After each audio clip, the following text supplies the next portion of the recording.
Bien, fundamentalmente hay tres formas para analizar y diseñar circuitos electrónicos. Uno es a través de las ecuaciones matemáticas, que es lo que veníamos haciendo hasta ahora, o sea, dado el circuito, encontrar matemáticamente su solución.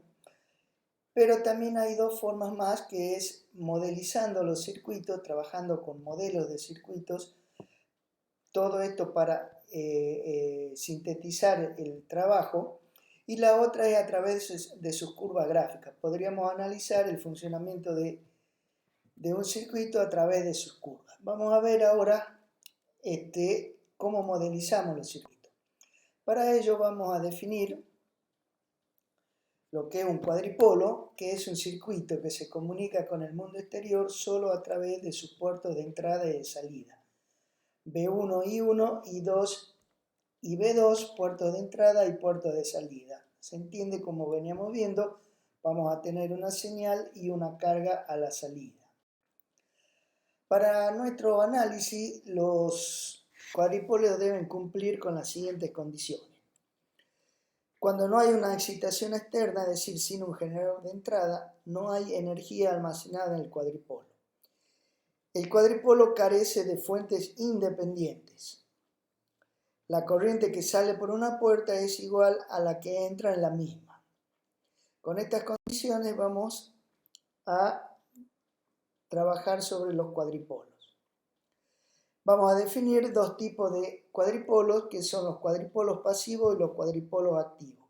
Los cuadripolos pasivos se refieren a los cuadripolos cuya potencia a la salida es igual o menor que la potencia generada por la entrada. Y en un cuadripolo activo, por el contrario, la potencia entregada a la carga puede llegar a ser superior a la entregada por la señal. Por supuesto, estos modelos de cuadripolo activo van a incluir necesariamente alguna fuente dependiente, ya sea de tensión o de corriente.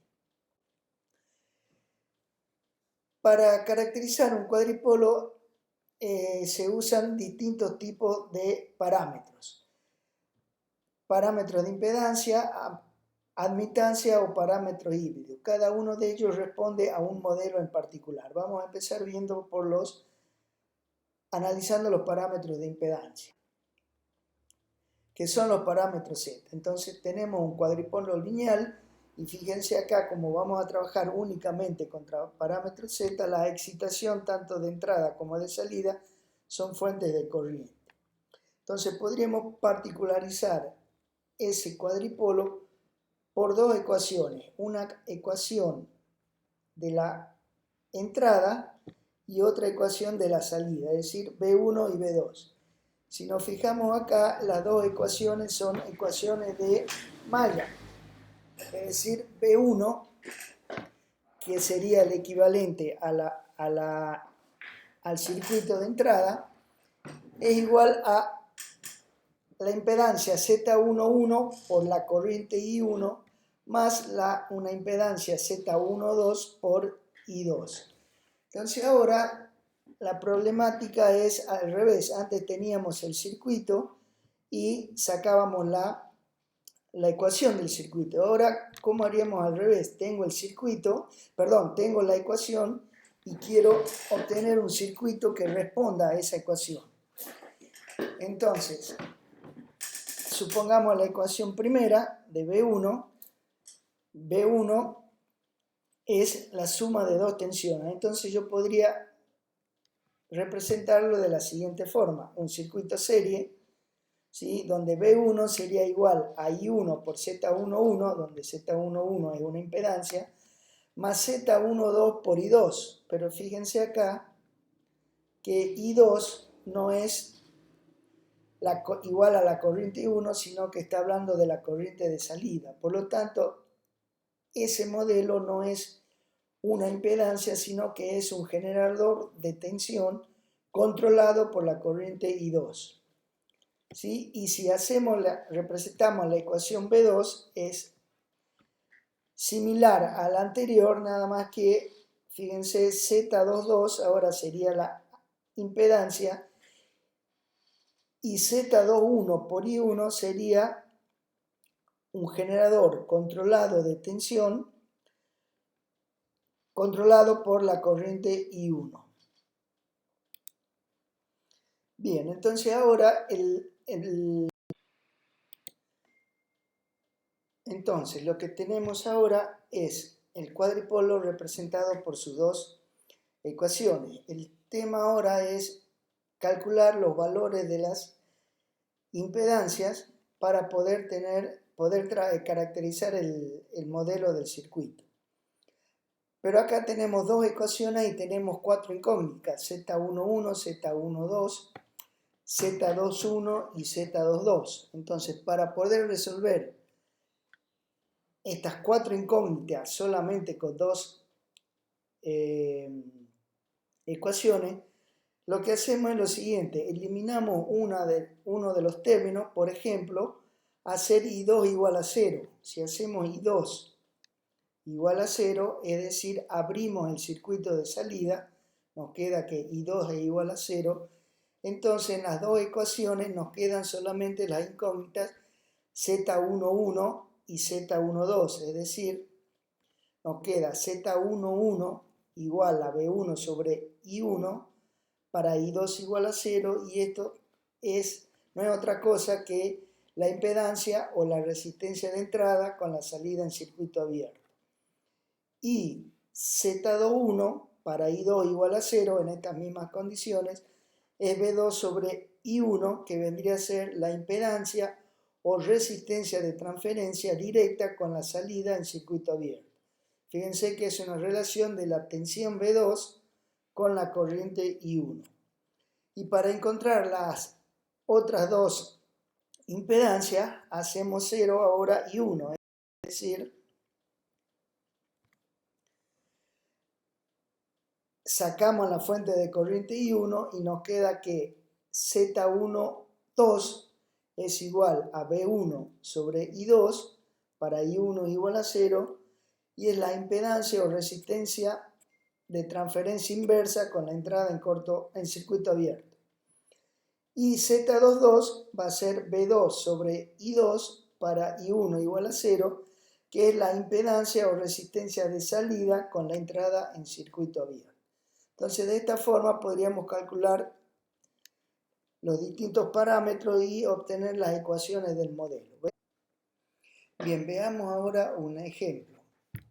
Obtener el equivalente de parámetros Z del siguiente circuito. Teníamos las ecuaciones, entonces lo que tenemos que hacer es encontrar el valor de los parámetros para poder armar el modelo, ¿sí? Supongamos que en el primer caso dijimos, hacemos I2 igual a 0. Si I2 es igual a 0, tenemos que Z11 sería igual a B1 sobre I1.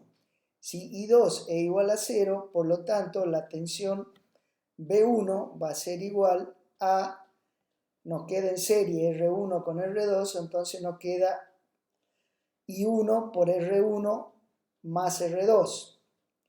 Sobre I1 nos quedaría directamente R1 más R2.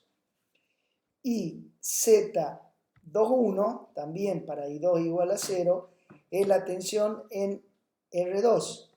Y la tensión en R2 sería I1 por R2 sobre I1, simplifico I1 y me queda igual a R2.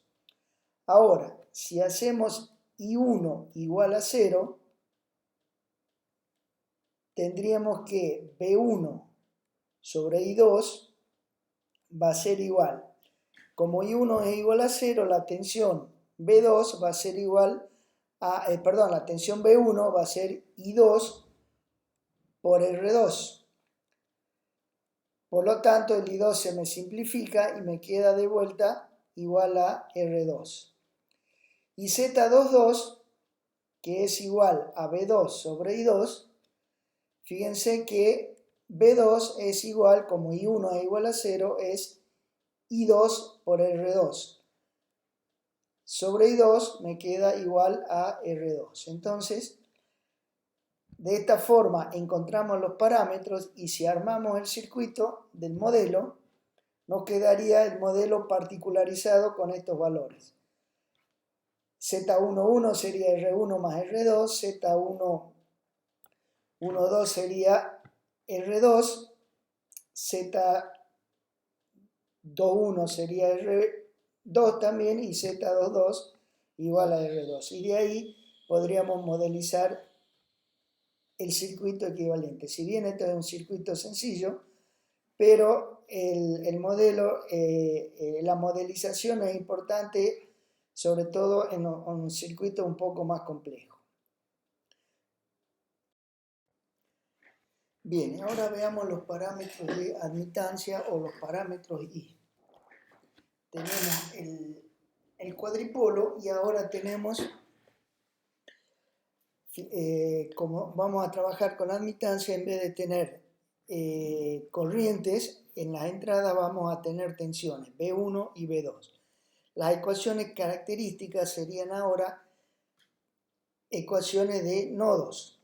Fíjense que estas dos ecuaciones son suma, la corriente de I1 es suma de dos corrientes, que sería Y11 por B1 más Y12 por B sub 2. Si ahora, como hicimos con los de admitancia, queremos obtener un circuito que responda a estas ecuaciones, para la primera ecuación tendríamos la suma de dos corrientes, es decir, tendríamos algo de esta forma, donde I1 va a ser igual a la tensión B1 por la admitancia I11 o Y11 más la tensión B sub 2 por la admitancia, que en este caso fíjense que, como en el caso anterior, B2 es la tensión de la otra, de la malla de salida, por lo tanto no es una admitancia, sino que es una fuente de corriente controlada por tensión, I12 por B sub 2. Y la otra ecuación, que sería la salida, va a tener un circuito similar donde la admitancia Y22 por B2 y la primera, que sería Y21 por B1, es una fuente de corriente controlada por la tensión B sub 1. Ahora veamos qué es cada una de estas admitancias o cómo las medimos o calculamos. Igual que hemos hecho con los de impedancia, hacemos ahora, en vez de hacer I1 y I2 igual a 0, hacemos B1 y B2 igual a 0 y sacamos los parámetros. Es decir, si hacemos B2 igual a 0, o sea, acuérdense que hacer 0 una fuente de tensión era cortocircuitarla, tenemos que I11, que es igual a I1 sobre B1, ¿sí?, es la admitancia de entrada en cortocircuito. I21 igual a I2 sobre B1, para B2 igual a 0 es la admitancia de transferencia directa en cortocircuito. Si ahora hacemos 0, B1, cortocircuitamos B1, obtenemos los otros dos parámetros característicos de admitancia. I12, que es igual a I1 sobre B2, es la admitancia de transferencia inversa en cortocircuito, e I2 sobre B2, para B1 igual a 0, la admitancia de salida en cortocircuito. Bien, y ahora les dejo este ejemplo para que lo resuelvan ustedes. Si bien acá, como en el ejercicio anterior, hacíamos 0 las corrientes, ahora habría que hacer 0 las tensiones. Fíjense que para hacer B1 igual a 0, pongo un cortocircuito, ¿sí?, en B1, haciéndolo 0, y ahora calculo los parámetros considerando ese cortocircuito. Y para los otros dos parámetros voy a cortocircuitar, o sea, hacer 0 B2, y obtengo los otros, y hago los cálculos para obtener los otros dos parámetros que me faltaría. Bueno, se lo dejo eso para que practiquen, y ahí están los resultados. Cualquier cosa después pregunten.